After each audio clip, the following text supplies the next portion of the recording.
Uncle, আমার 2 plate ভাত আর একটু সবজি দিয়েন। আমার অনেক ক্ষুধা লাগছে, টাকাটা আমি কালকে দিয়ে যাবো। কেন বাকি নিবি কেন? হয়েছে কি, আমি যে কাজ করি না, ওই বাড়ি থেকে আমার প্রতিদিন টাকা দেয়, কিন্তু আজকে দেয় নাই। কালকে আপনার টাকা দিয়ে যাবো।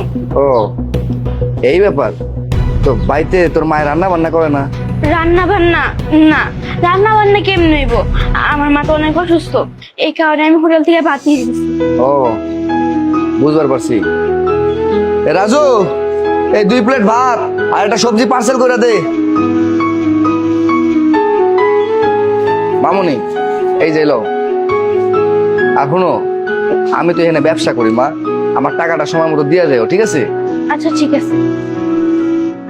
এতটুকু একটা বয়সে মায়াটা পুরো পরিবারটা চালাইতেছে, মায়াটাকে দেখে মায়াও লাগে। এসে আমার তো টাকা পয়সা কোনো কিছুর অভাব নাই, একটু খোঁজ খবর নিয়ে দেখি তো মায়ের বাড়ির অবস্থাটা কি। না এনে বয়া না থেকে দেখি।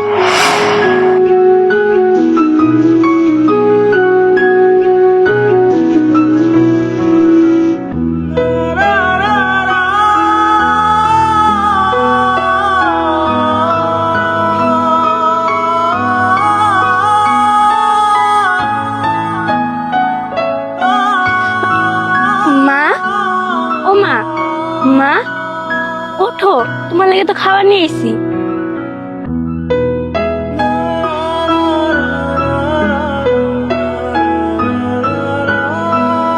মা জানো আজকে কি হয়েছে? আমি আজকে হোটেলে গেছিলাম, আমার কাছে না 1 টাকাও ছিল না।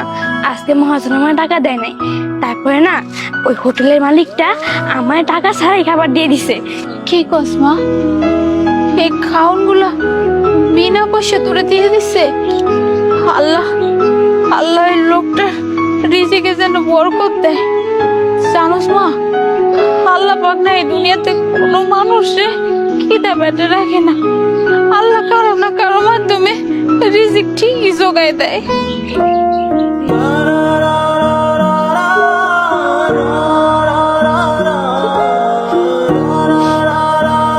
আজকে যদি আমি যদি সুস্থ থাকতাম, তোমার এমন কষ্ট করতে হতো না।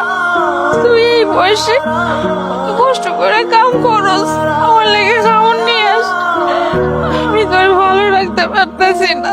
মা তুমি তো আমার লেগে অনেক কষ্ট করছো, এইটুকু কষ্ট করলে আমার কিছু হইব না, নাও খাও। মামুনি আরে আঙ্কেল, আপনি এই জায়গায়? মা জানো এই খানগুলো না হ্যাঁ আম করে দিছে। মামুনি এক কাম করো, এই যে এখানে 1 সপ্তাহ বাজার দিছি, আর পুরা মাসের বাজারটা আমি কিছুদিনের মধ্যে করে দিব। আর আপা, আমি শুনছি আপনার মাইয়ার মুখে আপনি নাকি নড়তে চড়তে পারেন না, আপনি নাকি প্যারালাইজ হয়ে গেছেন। এই লেগে আপনার জন্য একটা হুইল চেয়ার লয়েছি, আজকে থেকে এই চেয়ারে আপনি বসে থাকবেন।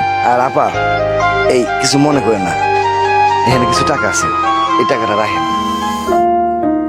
আরে কি দেখতেছেন, রাখেন, এটা আপনার কামে লাগবে। আর শুনেন, আমি মনে মনে চিন্তা করছি ওই 3 মাথার মোড়ে আপনার একটা চায়ের দোকান করে দিব। আপনি ওখানে চা বেচবেন, সিগারেট বেচবেন, এটি দিয়ে আপনি আপনার সংসার চালাইবেন। আর আপনার মাইয়া, হ্যাঁ নিয়ে কোনো চিন্তা করতে হইব না। মাশাল্লাহ, কপাল গুনে একটা মাইয়া পাইছেন, সংসারের চিন্তা এখন থেকে করে।